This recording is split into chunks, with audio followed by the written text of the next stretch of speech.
Hi boys and girls, welcome back to art. I know art class looks a little bit different now, but that's okay. Just know that we are still going to see each other and get to do some fun art projects. Today what we're going to do is we are going to be learning about a new artist named Wayne Thiebaud.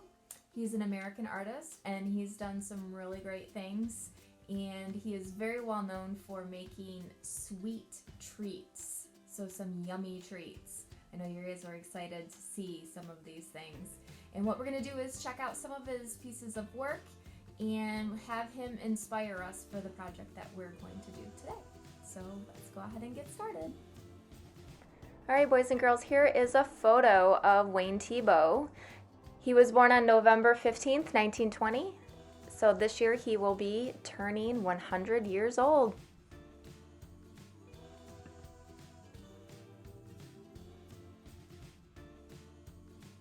A fun fact about Wayne Thiebaud is that he first worked as a graphic designer and cartoonist before beginning his painting career.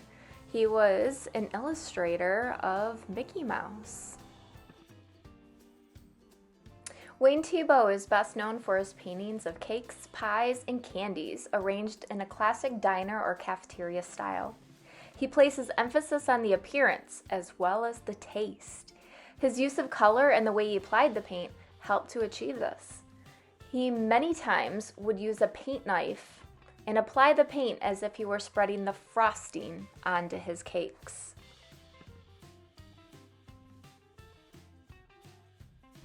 In this particular painting, you can really see the shadows that he used to help identify these as not only just shapes, but form.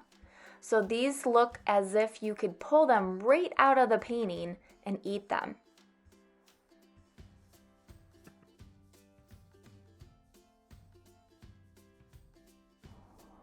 Yum! Don't these look so good? Wayne Thiebaud does a great job in capturing the many kinds and flavors of sweet treats. Wayne Thiebaud also liked to paint everyday objects, as you can see here in his bow ties. He also painted things like shoes. You may have also noticed his use of repetition in his art. This helps to create what is called unity, a principle of art. Because Wayne Thiebaud repeated everyday objects in a colorful way, in his work he is often referred to as a pop artist. Now we're going to take a look at the difference between shape and form. Shapes are flat objects that have two measurements, height and width. Shapes can come in geometric and organic kind. Now shapes are used to go ahead and make forms. Forms are three-dimensional and they have three measurements, height, width, and depth. So Wayne Thiebaud not only took and used shapes in his paintings, he went a step further and made them into forms so that they look like they are something from reality. Now, with the help of this, we are going to go ahead and try to draw a cake inspired by Wayne Thiebaud, and we're going to be focusing on form when we're doing that. But in order to do the forms, we're going to be breaking it up into some simple lines and shapes that I know that you all can draw. Alright, so let's go ahead and get started. Alright boys and girls, we are going to get started here. You want to make sure that you have a piece of paper, preferably white. You want to have a pencil ready to go, and then later on you will be adding color, and you can do that with crayons, markers, colored pencils, paint, whatever you might have at your house ready to go. Alright, so we are going to get started with making our cake by using the form of a cylinder. Now, before I get started though, I know I want to do the cylinder, but I gotta take into consideration the size of my paper. I don't want to make my cake too small because then I'm not going to have enough area to really decorate it, and then I'm going to have all of this extra white paper. And I don't want to make it too big to where I end up losing part of it on the sides of my paper. So what I'm going to do is I'm going to find about the middle of my paper and make a little dot, and then I'm going to go up a little bit because I don't want my cake to just be in the very, very center. I want it to go up a little bit And then I know that my cylinder, the top of my cylinder is gonna go where this little dot is that I'm making. Okay, now, in order to make a cylinder, you need to have an oval up at the top and you need to have 2 vertical lines that come down from the oval.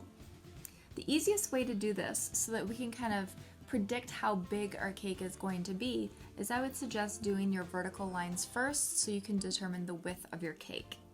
Okay, so I'm gonna go ahead and do that.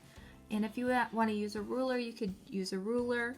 I'm gonna go ahead and draw my lines down, 1 on each side, and you want to try and make them about the same length, about the same size. And then up at the top, I want to begin doing my oval. Now doing an oval is thinking of putting 2 curves together, a frowny face and a smiley face. So what I'm gonna do is I'm gonna start by making a little bit of a smiley face that connect my 2 vertical lines together. And I'm drawing light right now. That way if I make a mistake, it's so much easier to erase than drawing really, really dark. And then I'm gonna draw a frowny face that goes around the top. And that's gonna help me get my oval the way that I want it to be. And once you have it, you can go back over it and make it nice and dark. So that's pretty good. Now, at the bottom of our cylinder, we don't want to just draw a straight line. Remember, this is supposed to show something that's 3-dimensional. And so what we want to do is we want to repeat that curve that we have right here, that smiley face, down on the bottom of our cylinder. So we're going to go around.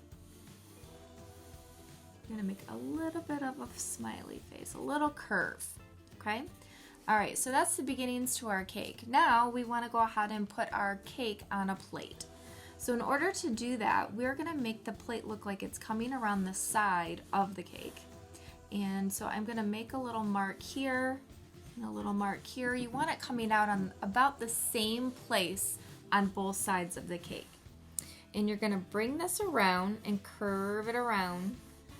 And it's like doing that oval again, but you're not doing the back side of it. And again, I would suggest doing it light. That way, if you make a mistake, you can erase it. All right. See, I do little sketch lines, and I'll go back and I'll fix those once I'm done. All right, so now I've got my cake on a plate. All right, the next thing that I'm gonna do is I'm going to add in some designs to our cake, because usually when we have a cake that looks like this, if we think about going to get a cake from a bakery, or sometimes we make our own cakes, a lot of times they have decorations on them, whether it's for a wedding or a birthday. So you want to think about what you want your cake to be for, and then think about what kinds of designs you would need to add to make it look like it's for that. I'm going to go ahead and I'm going to add in what kind of looks like drips coming down from the cake. So it looks like maybe chocolate, something was poured over the top of the cake. Just by doing some wavy lines. Now, a lot of times at the bottom of the cake, there's also designs. So I'm going to go ahead and I'm going to add in, I think I'm going to add in just like, I call this a bunny hop line. Some people say like a bumpy line. I'm going to go ahead and add that in. I'm going to go ahead and also add in, I think I want to do another curve. Any kind of line that we want going through the cake should not be a straight line. It should be the same type of line that we did here, repeated. All right, so now I've got that. And I think I'm gonna go ahead and I'm gonna repeat maybe some of that bunny hop line, but I'm gonna do it a little bit different. I think I'm gonna skip and maybe do something like this.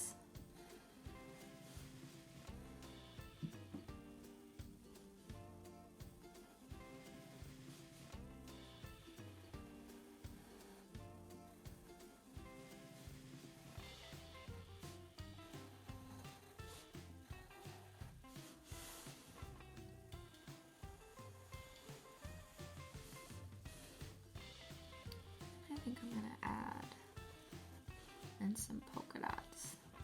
This could be like a birthday cake, some kind of a celebration cake. Maybe do some more down here.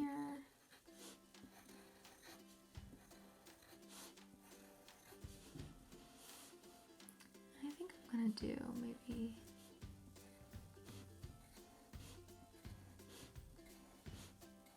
some more curves. And oh, I think I'm gonna come back to that. There's something I'm gonna do something with that, I think. All right, and now I'm going to go ahead and, being that this is a celebration cake, maybe I want to turn this into a birthday cake by adding in some candles. So I'm gonna go ahead and I'm gonna add in some candles. These are just long rectangles. And you can determine how many you want to add onto your cake. And if you have an eraser, you would be able to go ahead and erase right here. My eraser is not the best, but I'll... Ooh! I'm going to actually add in some little stripes here on my candles. Add a little thick. And then I'm going to make the flame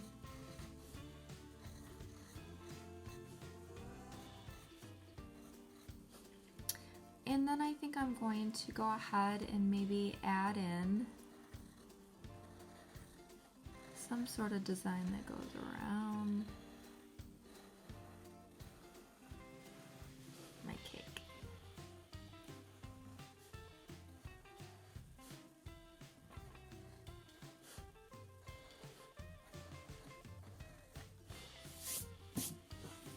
Alright, now I think we're ready for color. I might add some details to my plate, but other than that, I think we're ready for color.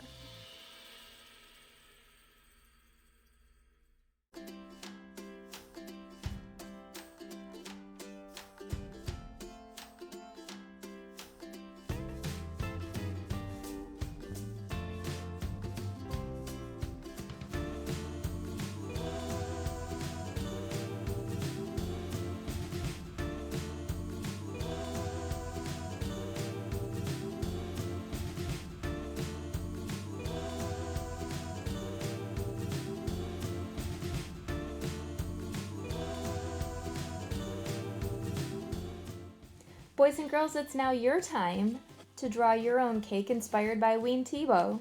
Take your time and try to be as creative as you possibly can. Don't have your cake look like Mrs. Mears. I know you have lots of great ideas. Have fun!